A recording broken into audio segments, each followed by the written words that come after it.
Hace más de 3 siglos, en las cortes italianas y los cafés parisinos, se libraban batallas silenciosas. No eran guerras comunes. El campo de batalla era un tablero de 64 escaques, y las armas, la mente y la audacia. En una época donde no existían manuales ni teorías que dictaran el camino, los jugadores se enfrentaban con una mezcla de arte y astucia, como si cada movimiento pudiera ser el último. ¿Quiénes eran estos maestros desconocidos que forjaron las primeras estrategias?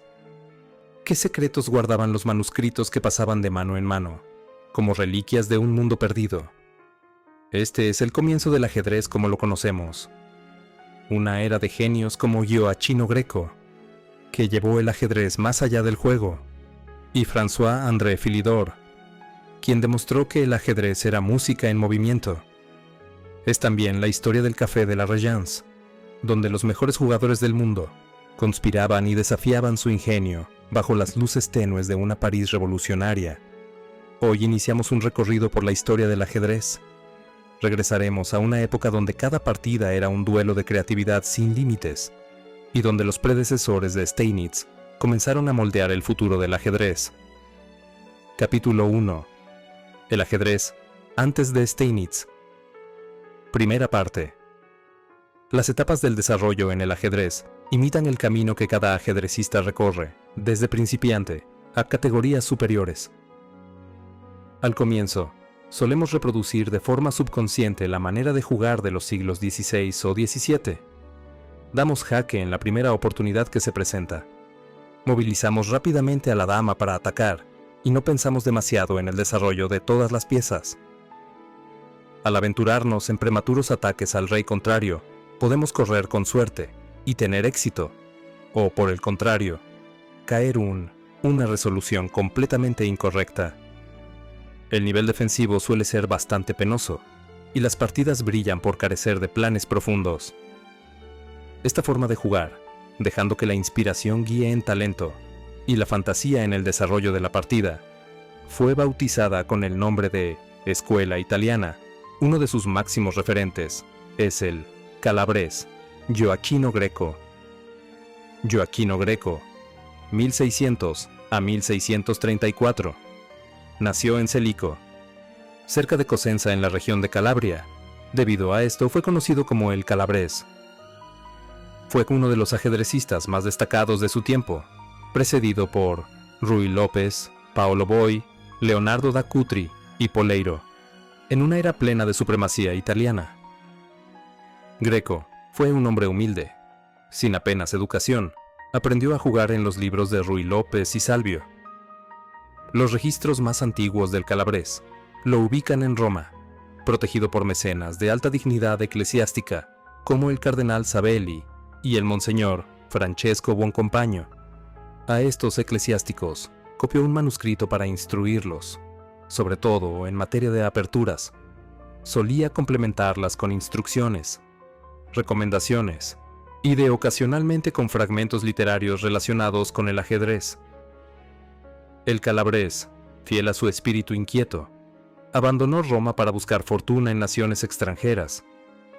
Fue así como en 1621 llegó a Nancy, en la corte del duque de Lorena, a quien obsequió una copia de su manuscrito. De Nancy se trasladó a París. Disputó encuentros con los jugadores más destacados del momento: el duque de Nemours, Arnold de Carabin y Chaumont de la Salle. Gracias a su frecuente trato con estos acomodados jugadores, pudo salir de la capital francesa con la importante suma de 5.000 coronas. Durante el próximo año intentó atravesar el Canal de la Mancha con la mira puesta en Londres. Para su desgracia, durante el viaje fue víctima de salteadores de caminos, quienes le arrebataron su fortuna. Los reveses y tropiezos forman parte ineludible de la vida. Greco dejó atrás el desafortunado incidente y retomó sus planes. En Londres compitió con los mejores ajedrecistas de la ciudad del Támesis. Su ya famoso manuscrito era codiciado por los jugadores, pero solo 2 de sus más asiduos oponentes consiguieron hacerse con una copia cada uno: Sir Francis Godolphin y Nicholas Mountstephen. En 1624, Greco retorna a París aprovecha el regreso para reescribir y corregir su manuscrito. Con la venta de su nueva edición, consigue recuperar parte de su fortuna perdida. De estos manuscritos aún se conservan varios ejemplares. El nuevo destino de Greco fue en Madrid. Llegó a jugar en la corte de Felipe IV. Derrotó a todo quien se atrevió a presentarle batalla en el tablero. Fue en Madrid, en donde conoció a un noble quien le propuso acompañarlo a las Indias Occidentales. Años más tarde, en 1634, Gioachino Greco falleció en el nuevo continente, América. Los gambitos y combinaciones imperaban en el ajedrez del siglo XVIII, hasta que entró en escena la gran figura de François-André Danican Philidor, ajedrecista y prestigioso compositor musical, fundador de la ópera francesa. André Philidor nació en Deux, Francia, en el año de 1726, en una familia de larga tradición musical. Recibió clases de Sire Kermour, de Legal, entonces el mejor jugador de ajedrez de Francia. Se especializó en jugar al ajedrez, sin ver el tablero, y adquirió fama universal.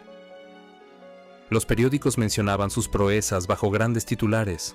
Una de ellas fue su viaje a Londres, en donde derrotó al maestro árabe Philip Stama, de Alepo, uno de los mejores jugadores de Inglaterra, inventor de la notación algebraica y autor de una popular colección de 100 problemas y posiciones.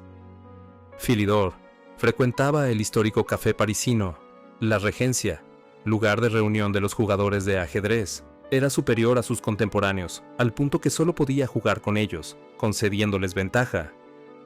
Por esta razón, el acontecimiento más destacado de su época no fueron sus aplastantes victorias ante el tablero, sino su obra absolutamente innovadora, L'Analyse du jeu des échecs, con más de 100 ediciones en total.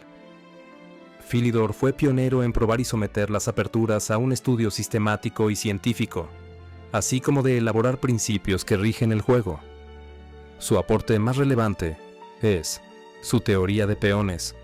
Como él dijo, los peones son el alma de la partida de ajedrez, de sus reglas y de su disposición depende el éxito del ataque o de la defensa. El arte de jugarlos decide el sino de la partida. Philidor también formuló otros conceptos, entre ellos, el principio eterno de la estrecha cooperación. Los ataques auténticos deben llevarse a cabo con el esfuerzo asociado de muchas piezas. El ataque nunca debe dar comienzo antes de que los peones que en él participan estén debidamente apoyados. Los peones, en particular los del centro, que se han avanzado a la quinta fila, pierden parte de su fuerza, ya que pueden ser fácilmente atacados por los peones enemigos desde la sexta fila. Siempre es provechoso cambiar nuestro peón F por el peón E, porque esto permite dominar el centro y, aparte de eso, abre una columna para la torre. Aunque Philidor, con sus dones de investigador, dio un carácter duradero a la partida llevándola hasta el final, y explorando en análisis ahora clásicos de finales de torre, sus conocimientos estaban demasiado por delante de su tiempo.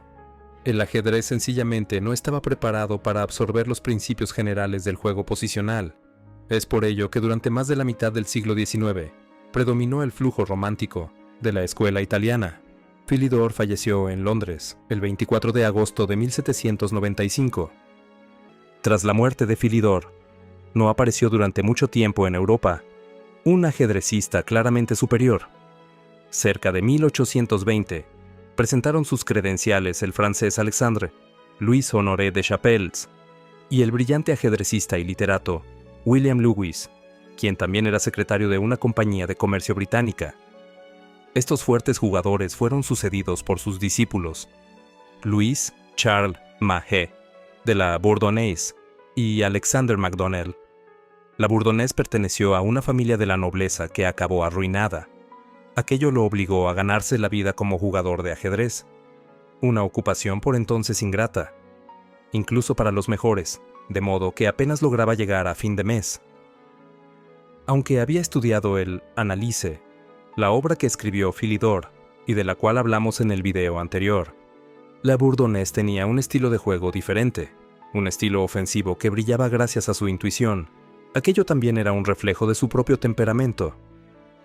Lasker, años más tarde, mencionó. Cualquiera que fuese el plan de su adversario, la Bourdonnais siempre le salía intrépidamente a su encuentro, luchando con audacia e ingenio por el dominio del centro. En 1833, la Bourdonnais publicó el manual Nuevo Esbozo del Juego de Ajedrez, obra en donde, por primera vez, se enseñaba a trabajar de manera independiente, con un libro de ajedrez, así como aprender a calcular variantes. En 1836, fundó la primera revista del mundo, consagrada enteramente al ajedrez, Le Palamede. En 1824, durante una visita a Londres, la Bourdonnais derrotó a los maestros ingleses y fue proclamado por sus compatriotas el ajedrecista más grande de Europa. Los ingleses tuvieron que esperar 10 años más, hasta que el francés se dignó a poner a prueba en el tablero a uno de sus jugadores. El irlandés, Alexander MacDonald, secretario de una asociación de comerciantes con la India, era un hombre acomodado y, a diferencia de la Bourdonnais, ajedrecista aficionado. MacDonald tenía un agudo estilo combinativo. Desde las primeras jugadas acostumbraba a plantear una feroz batalla, y a menudo tenía que pagar por su imprudencia. Prueba de ello es el gambito que lleva su nombre. George Walker, teórico, historiador y literato, fundador del Club Westminster y discípulo de William Lewis, fue el organizador de la serie a 6 encuentros entre MacDonald y la Bourdonnais. Este encuentro es considerado la primera gran batalla por la corona mundial de ajedrez, el célebre Maratón de Westminster. Londres, 1834 a 1835. Las combinaciones de la Bourdonnais se basaban en un sólido fundamento posicional. Vimos nacer en su juego los primeros pasos de la estrategia, que culminaría más tarde, hacia 1850, con Paul Morphy, de quien hablaremos en otro video. La Bourdonnais fue el convincente vencedor. Jugaba sin duda, con mayor profundidad que su oponente, detectando triunfos estratégicos de los que MacDonald no era consciente. Y eso fue, en última instancia, lo que decidió los encuentros a favor del francés. Desgraciadamente para el ajedrez, ambos jugadores fallecieron prematuramente. Entretanto, se había formado ya una polémica rivalidad entre Inglaterra y Francia, la cual se renovaría años más tarde con Howard Staunton y Pierre Charles de Saint-Amand. Staunton aprendió a jugar al ajedrez relativamente tarde, y aunque no conoció personalmente a MacDonald ni a la Bourdonnais, a principios de 1840 ya era claramente superior a sus rivales, quienes oscilaban, según la clasificación de Lasker, futuro campeón del mundo, como maestros del segundo tipo.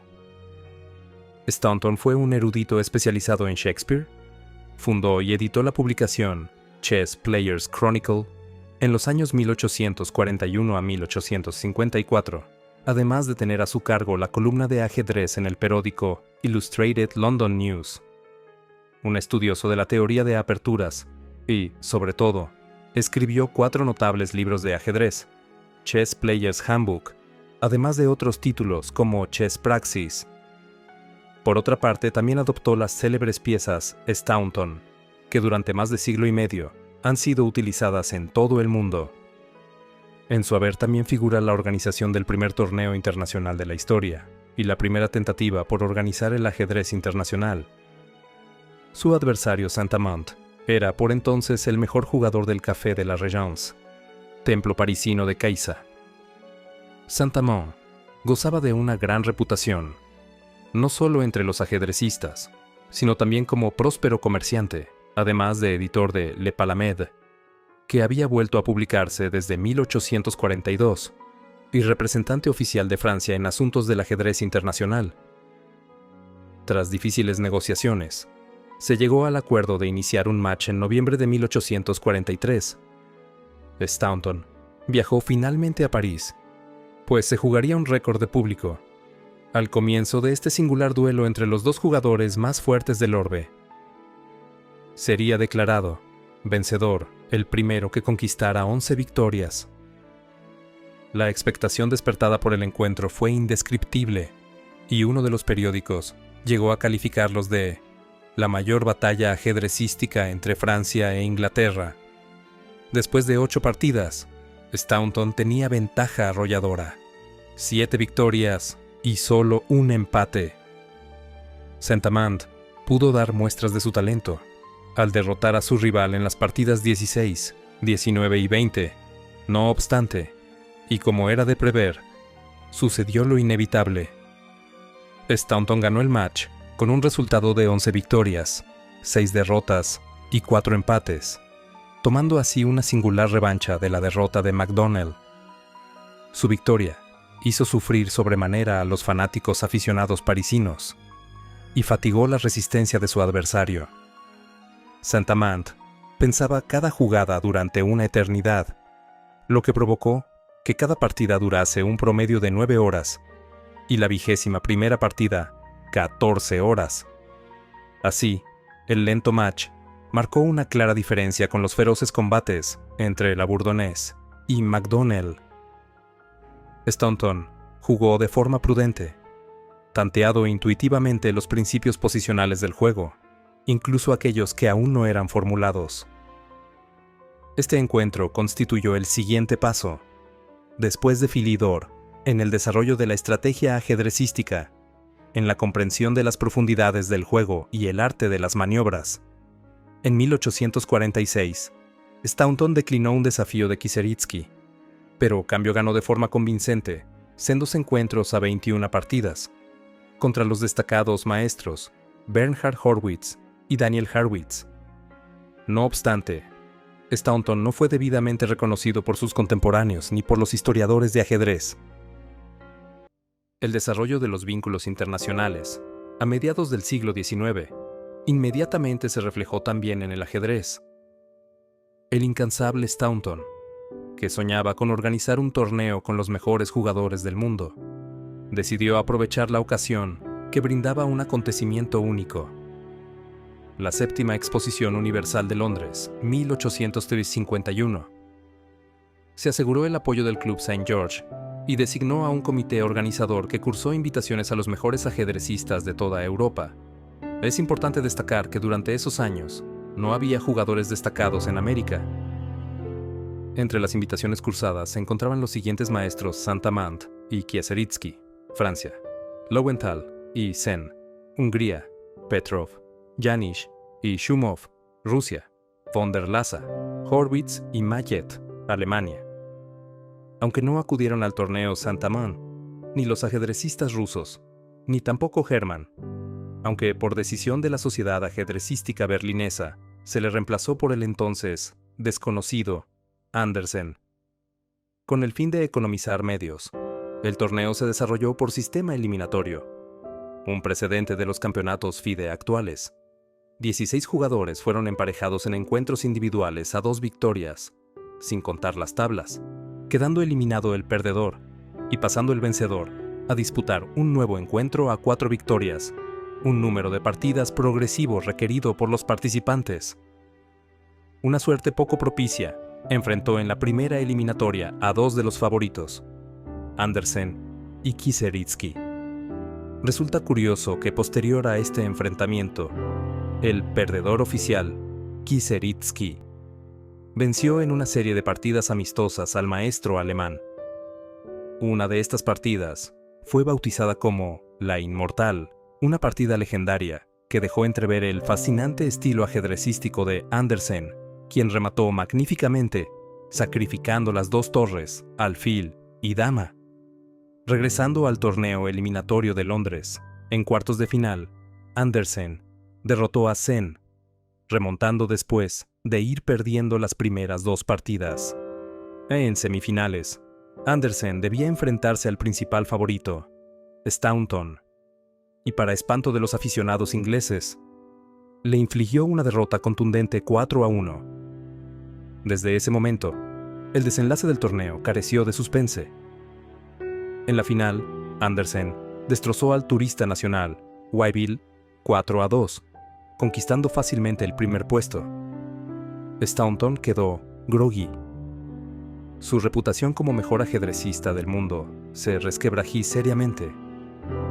Sin embargo, los organizadores del torneo conscientes de los embrollos que implicaba el sistema por eliminación directa, habían encontrado antes del comienzo el modo de asegurarse, y en las reglas se había escrito con el beneplácito de los participantes, que el vencedor estaba obligado a aceptar el desafío de cualquiera de los participantes, una especie de match revancha. De modo que Staunton pronto desafió al ganador a un match, pactado a 21 partidas. Esta expectante batalla no pudo concretarse. Andersen cayó enfermo y su permiso concluyó, con lo cual tuvo que volver a su país para cumplir con sus deberes profesionales. El nuevo rey del ajedrez, Adolf Andersen, nació en Breslavia, en el seno de una familia humilde. Concluyó sus estudios universitarios y pasó casi toda su vida prácticamente sin moverse de su ciudad natal, dedicándose a dar clases en un instituto, como profesor de matemáticas y de alemán. Aprendió a jugar ajedrez a los 9 años. Estudió los libros de Philidor, Moses Hirschel, una obra de divulgación basada en los libros de Greco y Stama, y el Manual de Allgaier, un texto muy popular en Alemania impregnado del estilo de juego de la escuela italiana. Andersen era un aficionado a la composición. Publicó una colección con el título Problemas para el jugador de ajedrez en 1842 y 1852. A mediados de los años 40, su juego aún no era sobresaliente, pero experimentó asombrosos progresos al estudiar la obra de los maestros modeneses, así como a Lewis y Walker. Analizó minuciosamente las partidas de los viejos maestros, en particular las de los encuentros La Bourdonnais-MacDonnell. Participó en competiciones berlinesas, contrastando su fuerza con la de distintos adversarios, donde pudo exhibir brillantes combinaciones, y poco después de los hechos, le dieron reconocimiento hasta convertirlo en una estrella. Después del torneo de Londres 1851, sus compatriotas promovieron su coronación como rey del ajedrez. Pero cuando la demostración era inminente, a raíz de su triunfo londinense, la consagración no llegó a producirse.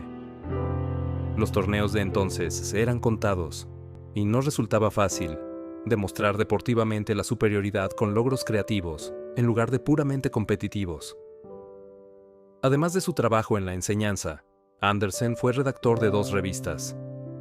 7 años después del torneo de Londres, solo había jugado 2 partidas, cuando tuvo que jugar el importante match con Morphy, del cual hablaremos en el siguiente video. Se encontraba lejos de su mejor forma. Sin embargo, después de la marcha de Morphy, rehizo su reputación de ser el ajedrecista más fuerte del mundo, ganando un match contra el pretendiente Ignaz Kolisch en 1861, y también el segundo torneo internacional de Londres en 1862. Entre las últimas hazañas de Andersen se encuentran su fantástico match en 1886 contra Steinitz, el que le ganó a su talentoso alumno Zukertort en 1868, y un primer lugar en el fuerte torneo de Baden-Baden en 1870, ganándole, además, en su encuentro individual, al propio Steinitz.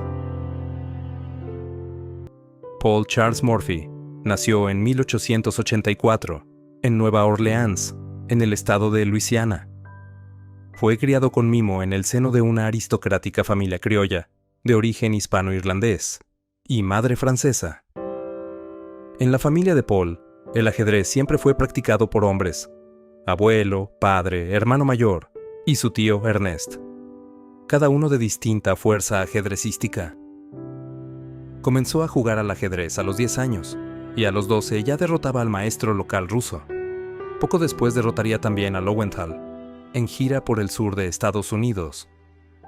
Paul era ya un maravilloso niño prodigio, que asombraba a su familia por su portentosa memoria, que todo lo registraba. Su juego se distinguía por su inventiva, además de la exactitud en el cálculo y la metódica realización de sus planes. Pero lo esencial era que, gradualmente, el joven Morphy, además del ajedrez, se convertía en el jugador más erudito de su tiempo. Llegó a dominar con fluidez el francés, el inglés, el español y el alemán. Estudió el análisis de Philidor y leía regularmente la revista La Régence, así como la de Staunton, Chess Players Chronicle, y también es posible que la de Andersen. además de toda suerte de publicaciones con las partidas de Andersen. Estudió igualmente las 400 páginas del Handbuch de Bilger, 1843, un análisis de aperturas dispuestas en forma de columna, y por supuesto, el Chess Handbuch de Staunton. Tras unos brillantes estudios, Paul se licenció en leyes por la Universidad de Luisiana a los 20 años. Mientras esperaba cumplir los 21, edad mínima para desempeñar la profesión de abogado en EU, decidió consagrarse a su pasatiempo favorito, que tras el torneo internacional de Londres había producido un auténtico boom en el Nuevo Mundo. En 1857 se organizó en Nueva York el primer Congreso Americano de Ajedrez, en el que tomaron parte 16 destacados ajedrecistas.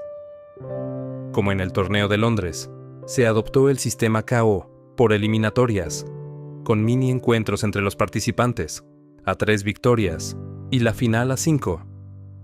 Morphy se clasificó para la final, con 9 victorias y un empate, con el famoso maestro alemán, Louis Paulsen, proclamándose campeón de EE. Al mismo tiempo, jugó siempre rápidamente, pero sus rivales lo hacían muy lentamente, puesto que el tiempo de reflexión no estaba limitado, de modo que las partidas se prolongaban hasta 10 u 11 horas de duración, y la segunda partida incluso duró 15 horas, de las que Paulsen, por cierto, empleó 12. Una vez proclamado campeón de Estados Unidos, Morphy se quedó en Nueva York, disputando 161 partidas de exhibición con ventaja y 100 en términos de igualdad, entre cuyos rivales se encontraban jugadores de la talla de Paulsen, Stanley, Liechtenstein y Schulten. Morphy soñaba con jugar al ajedrez con el rey de los años 40, Staunton, y Paul le cursó una invitación para visitar América. Pero Staunton la rehusó, y entonces Morphy decidió viajar a Europa. En junio de 1858, llegó a Inglaterra, donde fácilmente pudo demostrar su superioridad sobre los maestros locales, ganando brillantemente un match a Lowenthal e invirtiendo luego el dinero del premio en muebles para la vivienda de su oponente, dada la escasez de medios de este. Después de largas discusiones, no logró su principal objetivo, a saber, concertar un match con el campeón inglés de 48 años.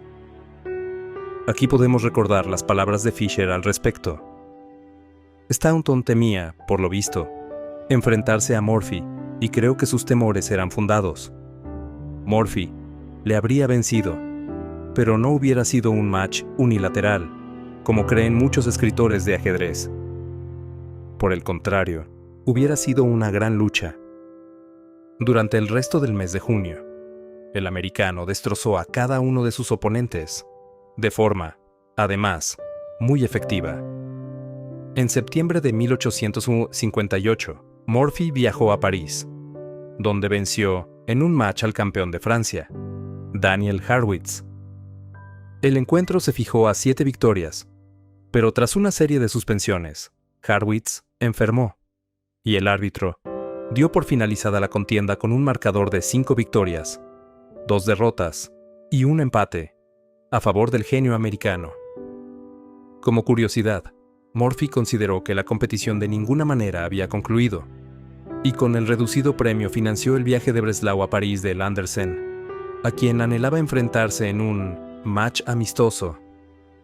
Andersen, por supuesto, recogió el guante, aunque no podía abandonar su trabajo de profesor en pleno curso escolar, y hubo que esperar a las vacaciones navideñas.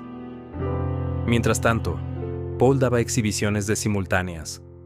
Incluso en Inglaterra, una única sesión a ciegas, disputó partidas amistosas contra maestros franceses, entre ellos Arnoux de Rivière y Saint-Amand, que serían luego sus segundos en el match con Andersen, pero también menos fuertes, aunque no menos distinguidos. Por fin llegó diciembre, y con él se presentó Andersen en París.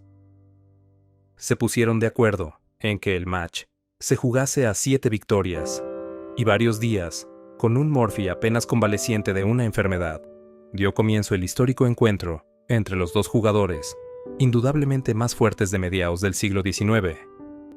De nuevo, como en el match con Harrwitz, Morphy comenzó perdiendo. Pero tras unas tablas, ganó 5 partidas consecutivas. Andersen sencillamente estaba desorientado.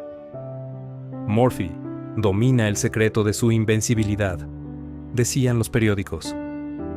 El perdedor, aunque conmocionado, también valoró el triunfo de su rival por sus méritos, manifestando públicamente que Morphy había jugado mucho mejor y con más solidez que la Bourdonnais, reconociendo: «Para mí luchar contra este hombre es inútil, dada su tremenda fuerza. Su precisión, como un mecanismo, siempre resulta mortífera». Antes de que Morphy dejase París, se organizó en su honor un espléndido banquete de despedida.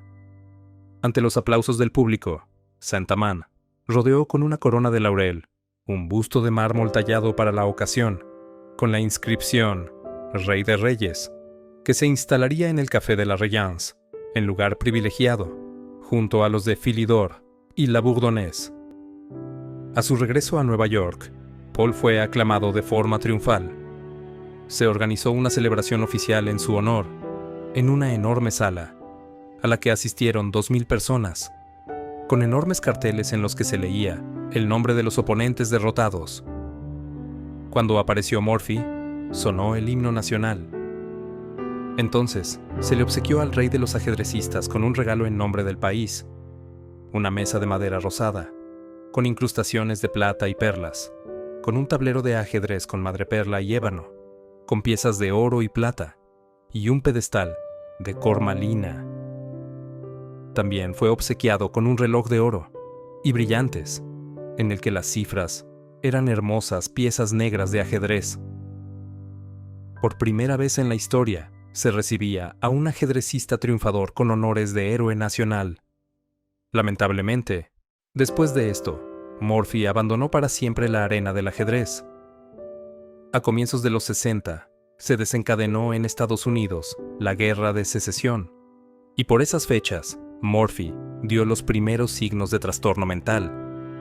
En pocos años, el gran maestro se habría perdido. Y no solo para el ajedrez. Morphy, un caso en el que se conjugaban un talento natural único y una brillante erudición. Su juego constituyó el siguiente paso hacia una fase más madura en el desarrollo del ajedrez. Morphy tenía un fuerte instinto posicional, innato y, por consiguiente, puede considerársele como el primer prototipo de fuerte gran maestro del siglo XX. Una de sus aportaciones capitales fue determinar espontáneamente los principios más importantes del juego en la apertura. 1. Rápido desarrollo de las piezas 2. Dominio del centro 3. Apertura de líneas. Pero para formular estos y otros principios del juego posicional, se requeriría un cuarto de siglo más y la capacidad intelectual de un titán del tablero, Wilhelm Steinitz. En los 70, Morphy podía ser visto una vez al día, y siempre a la misma hora, caminando por las calles de Nueva Orleans. Dice la leyenda que no mucho antes de su muerte, en 1882, cruzó saludos con Zukertort, quien estaría dando una exhibición en la ciudad, y que en 1883 conversó durante 10 minutos en su casa con Steinitz. En el verano de 1884, a los 47 años, el legendario ajedrecista americano falleció.